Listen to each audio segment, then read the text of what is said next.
मैं हमेशा कहानियों और रहस्यों में घुसपैठ करने का शौक रखता हूं और इस बार मेरी नजर एक पुराने सुनसान स्कूल पर पड़ी।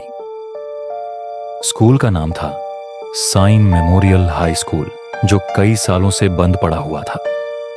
लोग कहते थे कि वहां रात में अजीब घटनाएं होती हैं।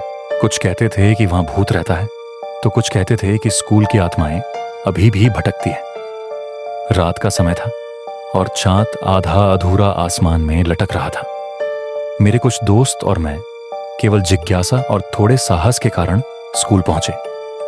मुख्य द्वार पर पहुंचते ही पुरानी लोहे की घंटी अपने आप हिल रही थी और हवा में एक अजीब ठंडी खरोंच महसूस हो रही थी। मैंने देखा कि स्कूल के बाहर की दीवारों पर फटी हुई तख्तियां और पुराने बच्चों के पोस्टर झूल रहे थे, जिनमें चेहरे अब धुंधले और डरावने दिख रहे थे। जैसे ही हम अंदर दाखिल हुए, हॉल की फर्श पर बिखरे कूड़े और टूटे फर्नीचर हमें अपनी तरफ खींच रहे थे।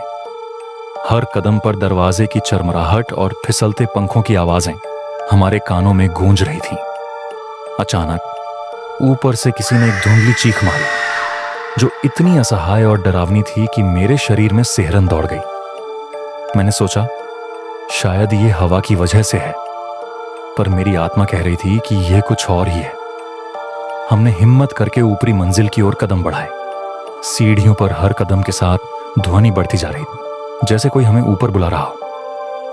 पहली कक्षा में पहुंचते ही मैंने देखा कि पुराने कागज और किताबें अपने आप हवा में उड़ रही थीं। बोर्ड पर कोई लिख रहा था, तुम यहां क्यों आए हो, लौट जाओ। मैंने पलटा, पर वहां कोई नहीं था। तभी अचानक एक पुरानी पोर्टेबल लाइट अपने आप जल उठी और हमें कक्षा के कोने में किसी आकृति की परछाई दिखाई दी। ये कोई इंसान नहीं लग रहा था, बल्कि किसी अजीब झुर्रियों वाले चेहरे वाली परछाई जैसी थी। हम डर के मारे एक दूसरे का हाथ पकड़े खड़े थे। जैसे ही हमने वहां से भागने की कोशिश की, दरवाजे अपने आप बंद हो गए। स्कूल के हॉल में अब किसी ने फुसफुसाया, तुम नहीं जा सकते। हमने रोशनी की ओर देखा तो वहां कुछ भी नहीं था, लेकिन आवाज इतनी वास्तविक थी कि हमारे कानों में अभी भी गूंज रही थी। रात बढ़ती गई और हमारी हिम्मत धीरे धीरे खत्म होने लगी।